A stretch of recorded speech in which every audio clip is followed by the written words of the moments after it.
আসসালামু আলাইকুম। যাও ডিম মারো আরো বেশি করে। ডিম মারার প্রতিফলন দেখতেছো বাংলাদেশে কিভাবে ঘটতেছে তোমরা আমেরিকা বসে থেকে। হ্যাঁ, মানে এই যে এক একজন এই যে আজকেও দেখলাম যে কতজন গ্রেফতার হয়েছে হাজি সেলিমের বাসায়। আজকেও আপনার এই যে সকাল 11টার সময় র্যাব গেছে। আপনার এই যে বিকালবেলা আপনার অভিযান শেষ করে আপনার মানে ম্যাজিস্ট্রেট পিছন দিয়ে বেরিয়ে গেছে। মানে প্রেস বিজ্ঞপ্তিতে কোনো কিছু বলা হয় নাই। যাও আরো ডিম মারো। পিরোজপুরের যে আহ, ছাত্রলীগের কি যেন সভাপতি না আরো কতজনকে ধরতেছে। হ্যাঁ, ঢাকায় আসছো তোমরা জামায়াত করে, মনে করো যে কি যেন বলে মিছিল দিবা ফার্ম গেটে 2 দিন আগে পুলিশ ধরছে। ঠিক আছে, ডিম মারছো না? ডিম মারার পরে তো মনে করো যে তোমার ওইখানে ধোলাই দেওয়া হয়েছে, তুমি এখানে মুসলাখা দিয়ে মনে করো যে ছাড়া পাইছো। বললাম না যে তোমাদের মাথা হেট হয় না? আমেরিকার মতো জায়গায় বসে তোমরা ডিম মারো আর আমাদের মাথায় দিক দিয়ে হেট হয়ে যায় সারা বিশ্বের কাছে। মানে মূর্খ ডট ডট দল। ঠিক আছে, মানে ঘৃণা লাগে। মানে তোদের বুঝছস না, মানে কি বলবো আর তোদের আসলে। মানে তোরা যে কি দিয়ে যে মনে কর যে মানে জাস্ট এখানে বলা যাবে না তাই বললাম না কথাটা। মানে তোরা মানুষের ঘরে জন্ম হস না, বুঝছিস না? তোরা মনে কর যে কি দিয়ে যে জন্ম হয়েছিস তোরা আল্লাহ জানে আর তোরা জানোস। ঠিক আছে, তোরা যারা এই যে এই মানে আওয়ামী লীগ করস আর কি। মানে কর কর, সমস্যা নাই। আজকে যে আরেকজনকে দেখলাম যে মানে ধৈরেই মনে করছে চর থাপড়া দিতেছে আর মনে করছে কইতেছে তুই এটা করস নাই।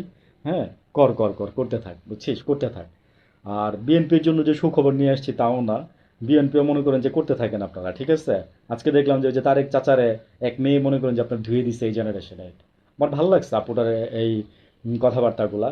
মানে তারেক চাচা মানে নিজেই বেকার, কোনোদিন উনি কোথাও চাকরি করছে? আসলে তো উনি কোনো চাকরি করে নাই। উনি লন্ডনে বসে থেকে উনি মনে করেন যে লন্ডনের কোনো একটা শিক্ষাও মনে করে যে উনি ওইখানে বসে থেকে দেখে মনে করেন যে চাঁদাবাজি। মানে মানে কি বলবো আর, আপনার নির্দেশে চাঁদাবাজি না হইলে কার নির্দেশে হইতেছে এইগুলা? আপনি নির্দেশ দিয়ে আপনি আপনি যদি কঠোর না হন, আপনি আরে ভাই আপনি ঠেকাইতে পারেন না? আপনি এগুলো বুঝান আমাদেরকে না। আমরা যদি কোনো একটা কাজ যদি অ্যাটেম্প নিয়ে আমরা ঠেকাইতে পারি আর আপনারা ঠেকাইতে পারেন না, না?